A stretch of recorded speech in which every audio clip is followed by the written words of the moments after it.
The Mike Wagner Show is powered by Sonic Web Studios. Hi, this is Mia Mosinzia, also known as Mia No Time for Love. Check out my latest book, Missing, available in print and ebook formats on Amazon.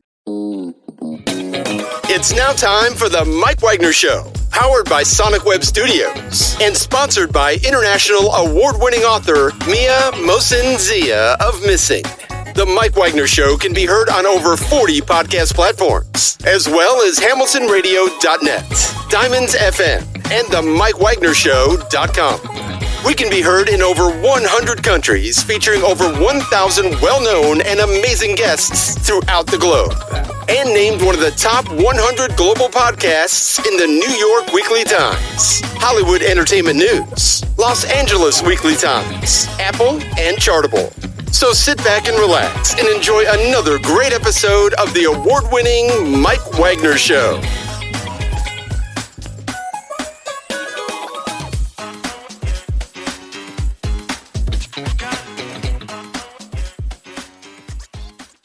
Hey everybody, it's Mike from the Mike Wagner Show, powered by Sonic Web Studios and brought to you by official sponsor of the Mike Wagner Show, international award-winning author Mia Mosinzia of Missing, available on Amazon and paperback and ebook.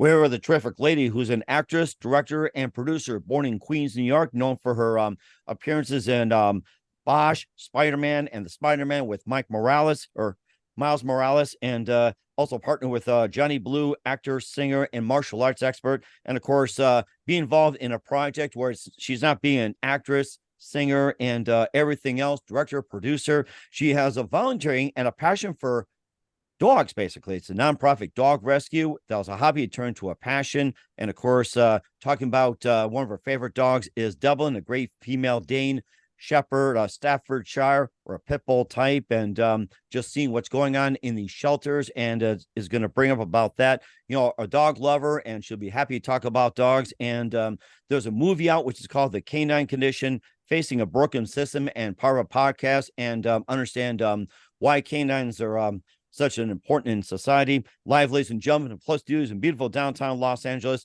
the multi-talented actress, director, and producer from Queens, New York, now living in Los Angeles, and a new documentary exposing reality of rampant euthanasia of countless animals every year to overcrowded shelters. And it's basically a dogumentary series called The Canine Condition. Once, ladies and gentlemen, the multi-talented Jacqueline Pinol. Jacqueline, good morning, good afternoon, good evening. Thanks for joining us today.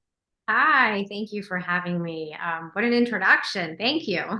Well, we're basically barking up the right tree in this one here. You got to say that. So we're not barking up the wrong one, the right one. So we got to say too.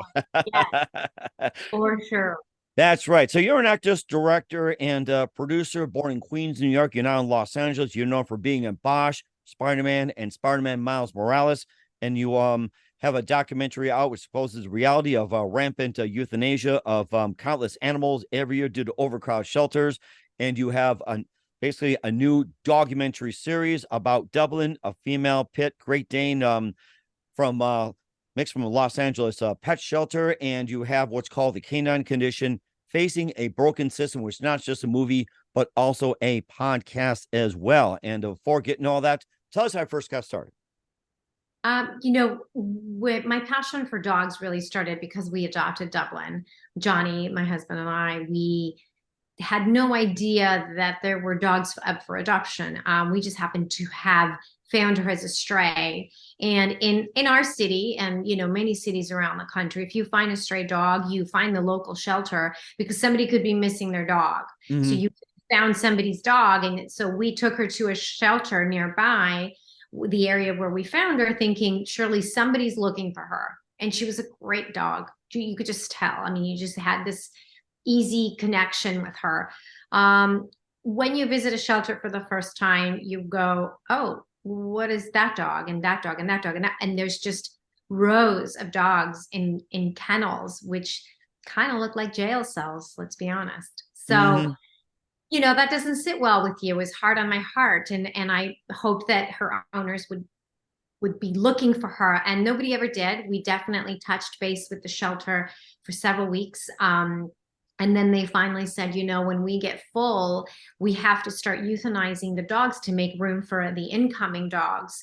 So the ones that have been here the longest, or the ones that are of a certain breed because they're harder to adopt out, meaning the Pitbull type dogs, the Staffordshire, the American Bulldog types, they go first. And that did not settle well with me. So that started our journey into not just saying, hey, this isn't right, but what can we do about it and who is doing something about it? So our documentary series is really more to empower the viewer and citizens in the United States to find people who are doing good things, places and organizations and volunteer organizations that are doing right by dogs.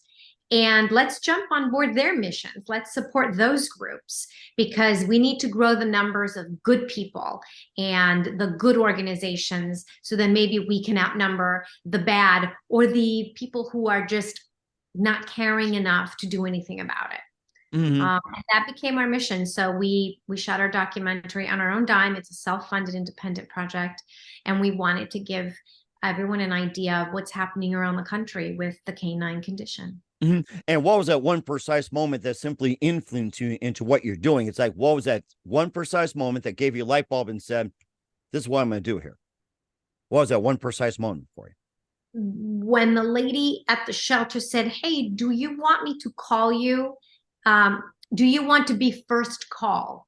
She said to me. And I didn't know what that meant. And I said, what does that mean? She goes, oh, before we euthanize her, we can call you and give you a chance to adopt. But if not, we have to euthanize her. And I said, oh my gosh, that was like the light bulb went off. Like, this is not happening to just me. This is happening to thousands of dogs around the country, and surely other people are doing what I'm doing. Or what if other pet owners haven't gotten the chance to find their dog and their dog gets euthanized before they can find the dog? So all of that was keeping me up at night. And, you know, as an actor, as a professional, and being in the industry and having access to other friends who love animals and who are editors and cameramen and sound, you know, production, I got a crew and I said, guys, let's do this. Help me. And everybody was on board. Nobody turned away from helping dogs and helping humans, you know. And helping dogs, we are helping humans. We are helping families learn to keep their dogs, to vet their dogs properly, to find help, to find resources so that they don't abandon the dogs. And I think the biggest lesson I've learned walking away from the documentary, because we're done filming, now we're just doing festivals, is spay and neuter your pets. We need to help people spay and neuter their pets, and helping families understand that if you're not ready to take on a dog, because it's a big responsibility like raising a child, don't get a dog and don't give a dog to anyone, because you're handing them a child for 18 years. That's if the dogs last long. That's the thing. So just like my dog, I was telling you off the air, she only lasts about 10 to 12 years. And Beagle Boxer, I think about maybe 12 to 14. And I think the smaller dogs, like 6 to 8, like Chihuahuas, Poodles or something. And and since we're on the subject about, having a child, 18 years before they're legal and everything. And of course, we talk about some of the longevity of dogs and what is like the destroyer's lifespan for a dog, what breed, and the longest lifespan of a dog. So for the Great Danes, those really large breeds, and the Mastiffs, we're talking maybe 7 to 10 years, especially the purebred Great Danes, which there are a lot of them. And when people are fixated and stuck on wanting a specific purebred dog, you can find them in rescue. And then for the smaller dogs, the pugs and the Shih Tzus and the Pomeranians and the Chihuahuas, they can live 15 to 18 years. Oh, wow. So when you get a puppy, or when you gift a puppy at Christmas, which is a very popular thing, you got to ask yourself, am I gifting this 18-year responsibility or 7 to 10-year responsibility with vet bills and all, food, dog sitting, training, got to think, we got to think again when we do those kinds of things, or when we take on the responsibility.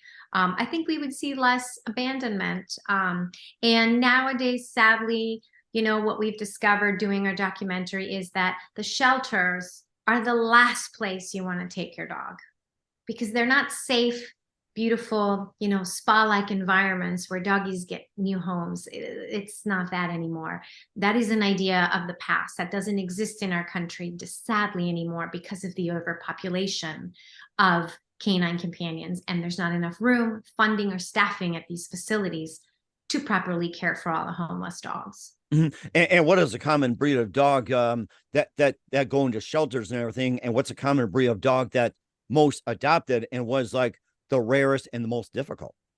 I would say the most common breeds you'll find are the Pitbull type breeds, any bully dog breeds, and nowadays the Huskies and the German Shepherds. There are hundreds and hundreds of purebred, beautiful Huskies, puppies, older, young mama dogs. They're 2 years old, but they had a litter, and they're sitting in shelters, and sadly they're euthanized weekly because there's so many out there. When Game of Thrones came out, there was a time where, the wolf looking dogs, the wolf types, really attracted people to that breed. And I think people started breeding Huskies like crazy around that time. And then they realized that Huskies need a lot of activity.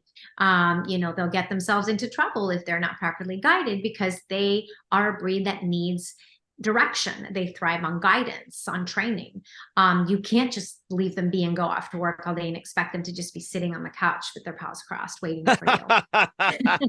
As much as we love that. I wish some of my dogs did that. So I think a lot of my journey is helping to educate other pet parents and dog lovers, and to say, hey, if you're not a dog lover, that's okay. You don't have to be. You don't have to adopt a dog, gift a dog, have a dog. I think it's just about being kind and empathetic and understanding how our society and our communities get affected negatively if we're not responsible when it comes to companion animals. It affects every aspect of our society. And so whatever speaks to people, I try to, target different audiences for different things, because some people care more about, where are my taxes going? Where is my money going? When you are paying taxes and they're taken towards city services, they're going to the shelter system partly. And a lot of the funds are not being used properly. And so I think we need to speak up more as citizens in our city council meetings and in our local governments. I think people forget how much power we have as voting citizens on any topic, not just animal welfare. Mm-hmm. And make sure you're barking up the right tree. You got to say that. So yeah, and you got to bark up the right tree. Sadly, the animals don't have a voice. We are their voice. So I think it's time to start using our voices to help out a species that we've domesticated, that we've made this species. People are breeding them left and right, which is unfortunate. And some people don't mean to have accidental litters. They just didn't have the funds maybe for spay or neuter, or they don't know about that.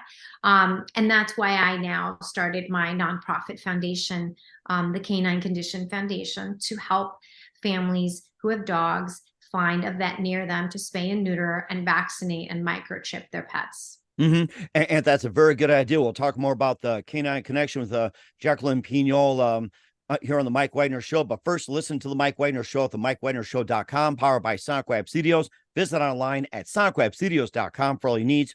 Looking at a professional website without breaking your budget? Sonic Web Studios is the answer. Sonic Web Studios offers fast, affordable custom web designs that blow the competition away. Call today, 1-800-303-3960. That's 1-800-303-3960. Or email to support@sonicwebstudios.com. Mention Mike Wagner Show, get 20% off your first project. Sonic Web Studios, take your image to the next level. Also, time to give official shout out to our official sponsor of the Mike Wagner Show, international warring author Mia Molson-Zia. If you love fast-paced mysteries, you love Missing by Mia Molson-Zia, available on Amazon in paperback and ebook. Missing is fast-paced and intriguing with an unforgettable twist. Takes place in 4 countries, 2 strangers, 1 target, where truth is illusion and those who love be the first go missing. It's available on Amazon in paperback and ebook. Missing by Mia Molson-Zia has garnered great reviews. And Eve 11 enjoys by Howard celebrities, including Joanna Cassie, Forbes Riley, M&M's. So grab your copy today for Girls Missing by Mia Molson-Zia, available on Amazon. Also, check out the Mike Wagner Show at themikewagnershow.com on our 40 podcast platforms. Heard in 100 countries, including Facebook, SoundCloud, Spreaker, Spotify, iHeartRadio, Apple Music, BitChute, Rumble, Pandora, Podbean, and also on YouTube. And follow us on LinkedIn, Instagram, Twitter, TikTok, Facebook, Threads, and more. Make sure you take us with you on any mobile device. And for great gift ideas, go to Amazon.com. Check out the Mike Wagner Show podcast. T-shirts, pop sockets, throw pillows, tote bags, hoodies, makes great gifts 24/7 for your family, friends, and your canine loved ones. Amazon.com/MiaMosensia. Check it out today. And also support the Amazon.com/Mike Wagner Show. And check out Amazon.com/MiaMosensia for great books like Missing, Once, and Wrinkles, plus T-shirts, pop sockets, hoodies, phone cases, and more. Amazon.com/MiaMosensia. Check it out today. And support the Mike Wagner Show on Anchor FM, PayPal, and the MikeWagnerShow.com. We're here with the amazing actress, director, producer, and of the Canine Condition here on the Mike Wagner Show with Jacqueline Pinol. And before we get back to the Canine Condition, and been an actress, director, and producer for quite some time. You're known in Bosch, Spiderman, and Spiderman Miles Morales. And tell us how you first got into acting, and you got into Bosch and the Spiderman series. This is amazing. Oh, well, I grew up in Los Angeles. So like any artist, we seek opportunity for auditions. You have to constantly network and study your craft. So, and that's what I've done since I was very young. I've never stopped, studying and collaborating with other actors and in theater, plays, classes. And then you go to auditions and you here and there book the jobs, and you build upon your resume and you get to know people. And I'm very happy and I feel very fortunate to, be working enough to have that as my career and what I do for a living. So, fingers crossed that's something I can always pursue. Mm-hmm. And that's really interesting too. Was it one precise moment that simply influenced into what you're doing for the rest of your career? Oh gosh, I randomly booked a movie when I was very young, and it was opposite Kevin Costner, and it was a very small role. But when I showed up to set, and I didn't realize, I didn't know what Sam Raimi looked like. I just knew he was the director. And I'm walking right by him and he says hi. And I go, hey, just like a casual, I thought he was a crew member. And I said hello, and very sweet man. And then later they go, excuse me, everybody. Our director wants to have a word with everyone. And it was the guy who had said hi to me, and he was so kind and so welcoming, but he was just like one of us, and back then, I was so young and I thought like that there's like the upper echelons and I'm in the lowest totem pole and blah, blah, blah. And you sort of rank yourself because you're so young, and I was new to everything. And what that movie did to me, even though it was such a small role, Kevin came on set and he could not have been kinder and more gentlemanlike. And I felt so welcome. And I felt like I had been doing it for years. It didn't even feel like my first movie. And I thought, wow, I can really do this. And I can fit in with, the big names, and like, it gave me confidence. It made me believe in myself and know that I was on the right path, and all I had to do was persevere. And after that experience with the two of them, it was just a lovely way to energize me and say, I'm gonna keep going. Mm-hmm. And that's really good as well too. And you're also working with Johnny Blue as well too. And tell us how you got working with Johnny. Johnny and I met years ago, and he's my life partner, and he happened to have been one of the first non-Chinese artists of Mandarin Chinese pop music.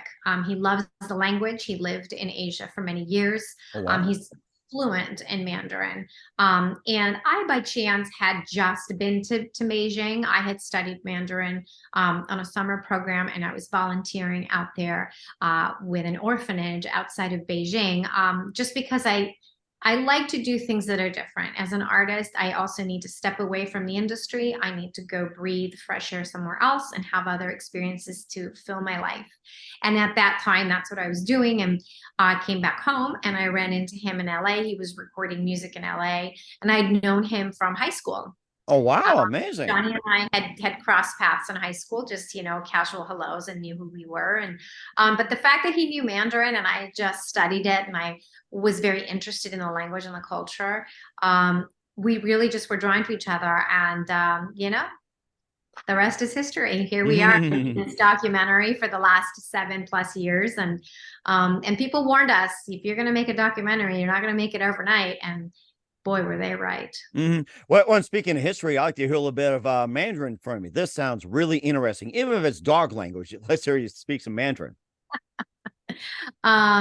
我说的不好，我想我 like dogs is go. So I say I have 5 dogs. And I said I don't speak it very well. And unfortunately, I've lost a lot of it because if you don't practice it on the daily, Mandarin is a language that's tonal and it goes. The sound just goes. Now, Johnny still uses it and he has to use it in his professional life a lot. But it's funny. It's like you come home and then, of course, we're not going to speak to each other in Mandarin. So it's like I'm a bad student. I really should have stuck to it more because I am a linguist and the Romance languages do stick with me more. Mandarin is something you have to stay on top of when you're not immersed in the culture. And of course, you can also talk to your dogs that way too, and they'll still love you for it. So. Oh yeah, well, I need that means I love you, and I always say that to them. So, and they love it. I think they hear you because it is tonal, it's musical. So they start to cut their heads from side to side. It's very cute.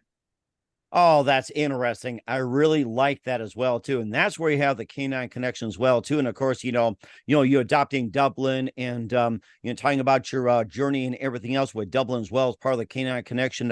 What are some other dogs that you had before you had Dublin? Before Dublin, Johnny and I had gotten a pug. I had a pug when I met John, and I had a pug that I had gotten from breeder, and back then, I didn't know where else you would get a dog. I'd never had a dog. I actually grew up afraid of dogs. And This is a story that I share in the documentary, especially large breed dogs, because I'd been bit by a German Shepherd as a child. Oh, my goodness. And that just scared me off, so we never had dogs growing up. But this was in the early 2000s, just like, you're in college, there's a lot going on and you're thinking, I want a puppy and this is where you get it. My friends were like, look online. And back then there was no social media, it was just starting and like, it wasn't where you went to find things. You still went to a search. So you did an internet search and I found only breeders. And it was years later when John and I met that we got a pug that we realized, oh my gosh, there are dogs for adoption. And we just didn't know. Do you know what I mean? So I think that was part of the journey. But I think the shelter visit was the turning point for us. It wasn't going to a rescue in a foster home based rescue where the dogs are well taken care of. It was like a bunch of dogs in jail cells. And it's heartbreaking to see them on these concrete floors and they don't get walked every day. They'll not get walked for weeks sometimes. Oh my goodness. Woo. Yeah. So it's a heartbreaking, tough topic to talk about sometimes. And a lot of people can get so emotional, but I think we have to get past our emotions. And instead of putting blinders on, we got to take the blinders off.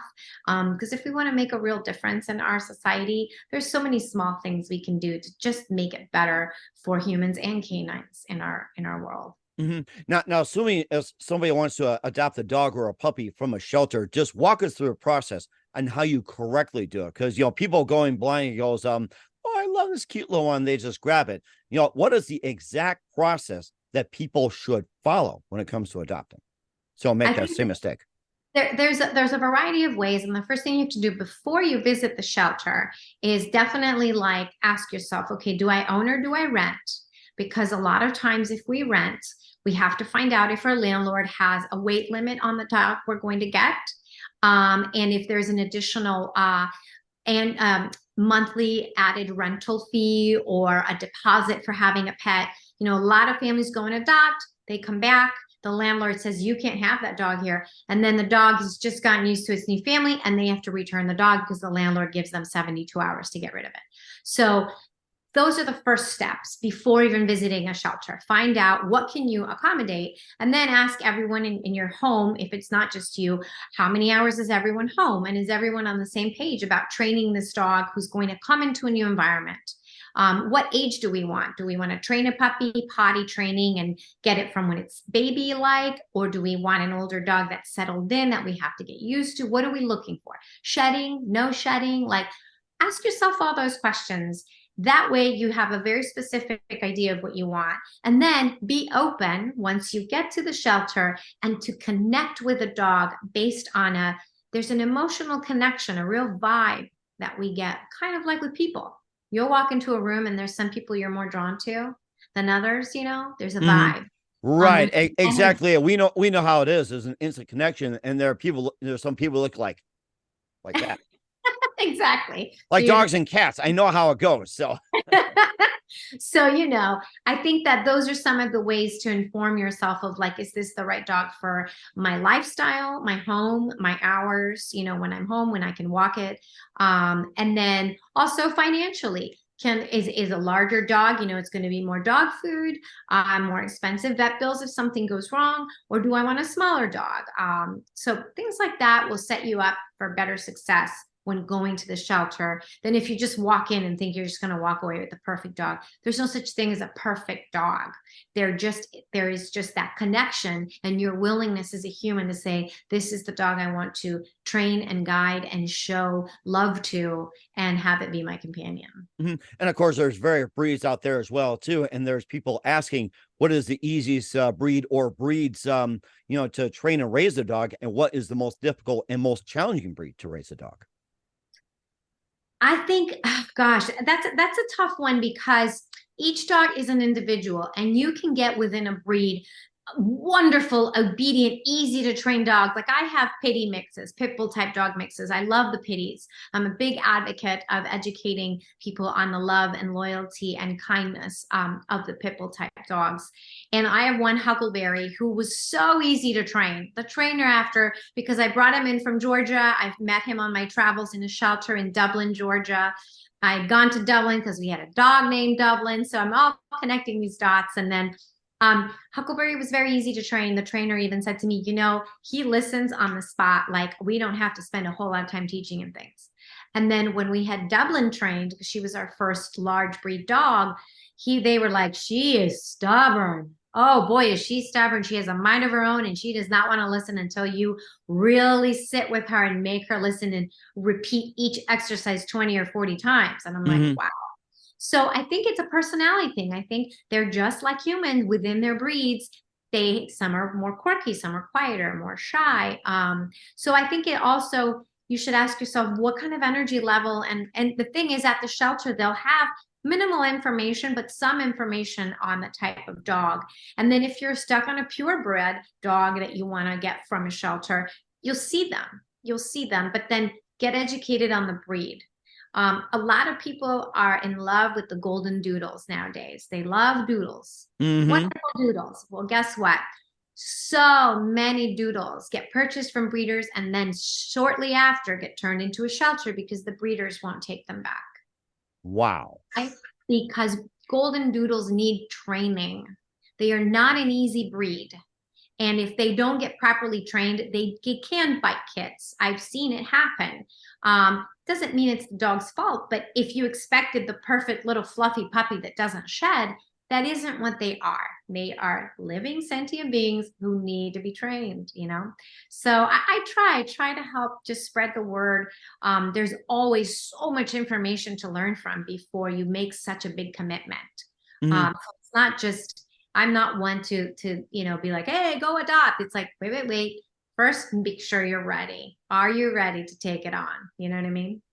And what else should people know? What else should people know about adopting dogs as part of the Canine Connection? What else can people learn from it? And what else should people know before they adopt? Well, I think that, money-wise, it is cheaper to adopt from a shelter, and they are going to give you the dog spayed or neutered and vaccinated. It is a lower fee, but you're going to know less about the dog, so you're going to have to do a lot of that work.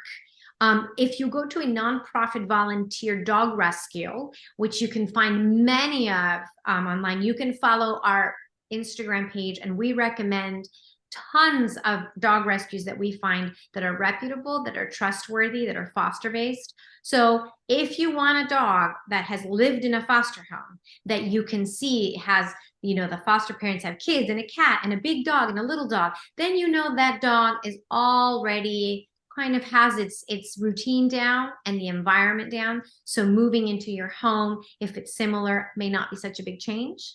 So you'll know more. And the adoption fee is a little bit higher, but they have also done all of the vetting, and it's been mildly trained, for lack of a better term, because they come from a foster home where they're probably potty trained as well and crate trained. And you're just going to have a lot more information, and the reputable rescues will always take the dog back if it doesn't work out. Or they will help you. They will give you resources because they do want it to work out. They're very picky on how they choose adopters, but it's for your own good. They're not being judgmental of you. They're just saying, hey, we know this dog really well. We don't think this one's a good match. Hey, but maybe this one's a good match. So I think we just have to be a little more flexible and expect less from these beings. I think people expect too much, and then they set them up for failure. And what about purchasing pets from Petco, PetSmart, or your local pet shop? So I don't recommend buying from pet stores. We actually frown upon that. A lot of actual stores, at least in certain parts of the country, I do know that they don't sell dogs anymore. A lot of them are private and boutique stores that we don't support simply because the dogs come from puppy mills, which is basically a puppy factory where they're just breeding the mom and dad dogs over and over and over again. Each heat cycle, they take their puppies away and they sell them behind these glass cages or at the puppy stores. But a lot of them are sick, and you won't know it until you get home and the dog starts to settle in. And it's like when we're running on adrenaline, and then when we finally have a moment to rest and decompress, we get a cold or we get a flu. Right. It's the same thing with the dogs. They're running on adrenaline. They're being moved at a very young age. They're living in these cages with other dogs, lots of barking, big lights, lots of people, constant. When they finally get it purchased and go into a home, they decompress and they come down with all kinds of illnesses.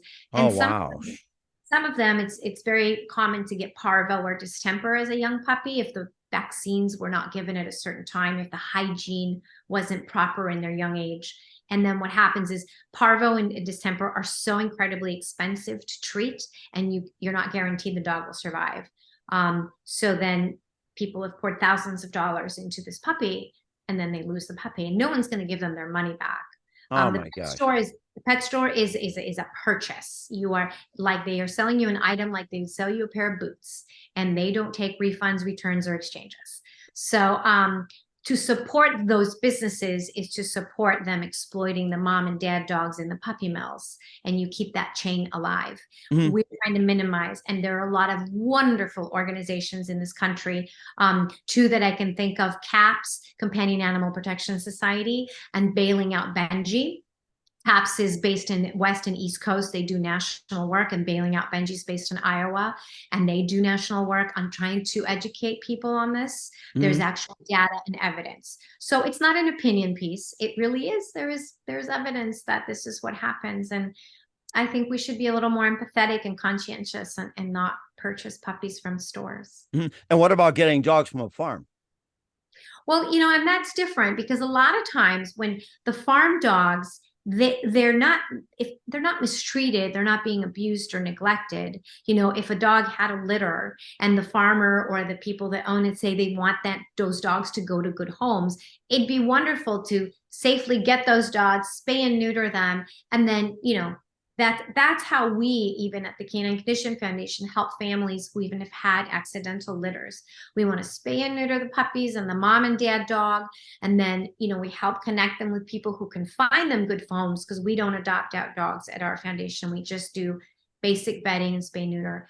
But I think that there's no harm in helping each other. I think sometimes when that happens and you find a dog on a farm, or if it's not the right fit, because not all dogs like cows or chickens or horses, and if the farmer has other livestock and everything, it's not safe for the dog, then they need to rehome the dog. It'd be nice to find families who can take those dogs to other environments. And that's really good to know as well, too. And you also have the Canine Condition as part of a podcast, so it's an extension. We'll talk about it in just 1 minute with Jacqueline Pinol. Listen to The Mike Wagner Show at themikewagnershow.com, powered by Sonic Web Studios, and brought to you by official sponsor of The Mike Wagner Show, international warring author Mia Mulson's The Missing. We'll be back with Jacqueline Pinol of the Canine Condition after this time. The Mike Wagner Show is powered by Sonic Web Studios. If you're looking to start or upgrade your online presence, visit www.sonicwebstudios.com for all of your online needs. Call 1-800-303-3960 or visit us online at www.sonicwebstudios.com to get started today. Mention The Mike Wagner Show and get 20% off your project. Sonic Web Studios. Take your image to the next level. Hey everybody, my name is Forbes Riley and I'm an American actress and a TV host. And I was delighted when I got my copy of Missing, which is Extraordinary Relation of Ordinary People based on a real life relationship. It's well written. It's amazing. You know, it talks about a man who has lost his wife and his daughter, and it's very well done. I'm going to highly recommend that you go get your copy of Missing. It is a powerful, exciting read. Mr. Mian Moshe Zia. He is the author of Missing. And I want to give a big shout out and a kiss all the way halfway around the world to my dear friend. Check him out at Mia's website. It's called www.miamotionsea.com. Missing, available on Amazon. Again, I'm Forbes Riley, and I will see you again soon. Bye-bye. Hey, this is Ray Powers, and boy, are you in luck. Right place, right time. Tuned in to The Mike Wagner Show. You heard me. We're back with the multi-talented Jacqueline Pinol of the Canine Condition here on the Mike Wagner Show. Lots of great information regarding dogs, how to adopt dogs, what not to do, and not just the movie, but also have a podcast. And tell us more about that. Yes. So when 2020 rolled around, as we all know, we had to stop. And there was nothing for us to do out in the world. But I didn't want to. We had just finished filming most of our series. We were ready to start post-production with a few pickups, and we couldn't. There was no way to work. So I thought, how can I keep helping or keep the message alive or keep the conversation going? And I thought, let me start a podcast. And so instead of funding, because we couldn't at the time do more episodes with more rescues around the country, I reached out to rescue organizations around the country that I would want to cover, and we did a podcast episode with that organization. So I have 2 seasons out so far. Each is 25 episodes, and each one is dedicated to an organization around the country, big cities, small towns, everywhere in the USA, to give people an idea of the kind of work that's being done. You know, there are amazing volunteer places that are working with dogs when veterans have to take a medical leave, when they are not well and they need their dogs cared for. There are places for that. There are places that train rescued dogs to be companion animals for veterans with PTSD. There are other foundations that help give therapy to children from abuse in homes that are in the foster system, and they meet up with dogs that are rescued, and there's a therapeutic, you know, like an exchange that happens there. There's a foundation in Chicago that does that. And I just think there's so much out there for us to learn and do. I was fascinated. I'm going to bring the podcast back in 2024. In 2023, we focused on finishing the documentary, entering into festivals. We've won several awards with a few of the episodes, and we're going to finish our film festival circuit and then get back to the podcast. And where can we find your podcast and the movie at? So the podcast is, you know, on all the channels that you know, people love to listen to their favorite podcasts, just like yours, just like the Mike Wagner Show. Right, yeah, 40 podcast platforms, and we encourage you to do the same thing. And if you get up there in numbers, that'd be great too. I salute you. Oh, right. Yes. So, and then as far as the documentary, until we finish the film festival circuit, we're not, we don't have a distribution. But it's important to us to go to these festivals. It's important to get it out there. And we do a lot of workshops with people where, you know, we can screen it and then talk about it and educate people on the different episodes. We went to Georgia and Pennsylvania and New Jersey, New York, Arizona, California, and Illinois. Wow, so okay. We covered a little bit of each part of the country to give you a taste of what's happening with the canine condition in this country. Okay. We'll certainly check that out as well, too. We're here with Jacqueline Pinol of the Canine Condition here on the Mike Wagner Show. And just a couple more things, Jacqueline. What else can we expect from you in 2023 and beyond? So when we bring the podcast back, we hope to be working on distribution. We want to get this series out. My biggest goal is to be able to tell everyone where you can watch it. Right now, it's 2 seasons and it's 14 episodes total. And we do it in small, it's under 30 minutes. Each episode is anywhere from 10 to 25 minutes. I think small doses is better, concentrated content per episode. But you can really follow the journey and see where we started and where it ends. And it leaves it open for us to possibly continue if there was ever anyone out there that wanted to help us fund continuing this mission. And then for us, it'll be the Canine Condition Foundation. We just launched it this past summer, and we're constantly looking for grants and donations because we spay and neuter people's pets. We want to raise money, and what we do is we pay the bill 100%. Nice. No questions asked. I think it's really important to support families who can't afford it, who can't prioritize a spay neuter. We don't want to shame anyone. We don't want to make anyone feel bad. We don't need to, a lot of these city programs that offer low cost or free, they make you show proof of income or low income. That to me is silly. We don't need to do that to people. We need to be like, hey, you need help. You want to spay neuter your dog? Let's do it. Let's find a vet near you. Let us raise the funds and let us pay the bill. So that's my big mission for 2024. And that's a really good idea as well, too. Barking up the right tree on that one. So, and also, who do you consider biggest influence in the career?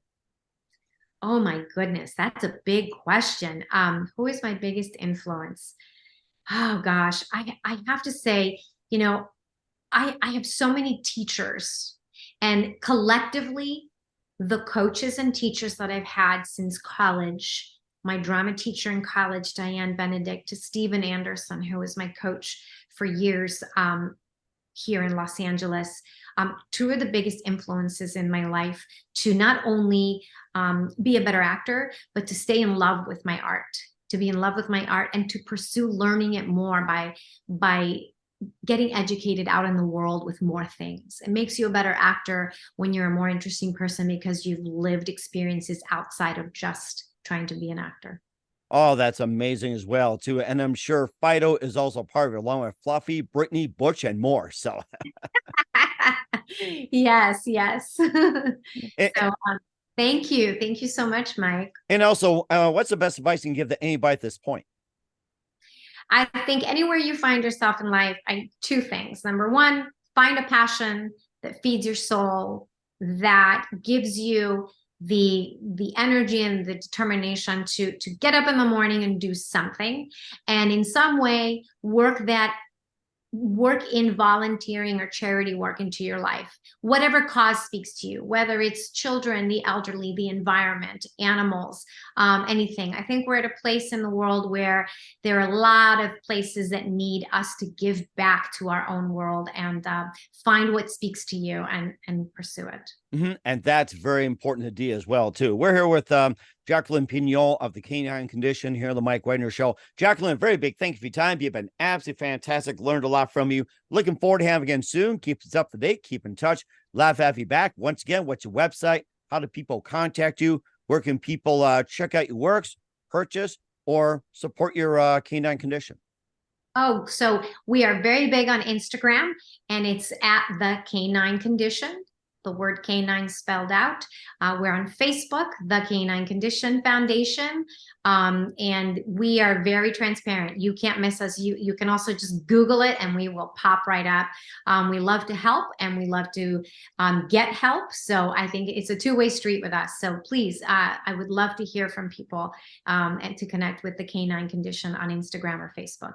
And we'll certainly do that as well, too. Once again, Jacqueline, a very big thank you for your time. You've been absolutely amazing. Looking forward to having you again soon. Keep us up to date. Keep in touch. Love having you back. Wish you all the best. And Jacqueline, you definitely have a great future ahead of you. Thank you, Mike. Thank you so much. You too. The Mike Wagner Show is powered by Sonic Web Studios. If you're looking to start or upgrade your online presence, visit www.sonicwebstudios.com for all of your online needs. Call 1-800-303-3960 or visit us online at www.sonicwebstudios.com to get started today. Mention the Mike Wagner Show and get 20% off your project. Sonic Web Studios. Take your image to the next level. Hey everybody, my name is Forbes Riley, and I'm an American actress and a TV host. And I was delighted when I got my copy of Missing, which is Extraordinary Relation of Ordinary People based on a real life relationship. It's well written. It's amazing. You know, it talks about a man who has lost his wife and his daughter, and it's very well done. I'm going to highly recommend that you go get your copy of Missing. It is a powerful, exciting read. Mr. Mian Moshe Zia. He is the author of Missing. And I want to give a big shout out and a kiss all the way halfway around the world to my dear friend. Check him out at Mia's website. It's called www.miamotionsea.com. Missing, available on Amazon. Again, I'm Forbes Riley, and I will see you again soon. Bye-bye.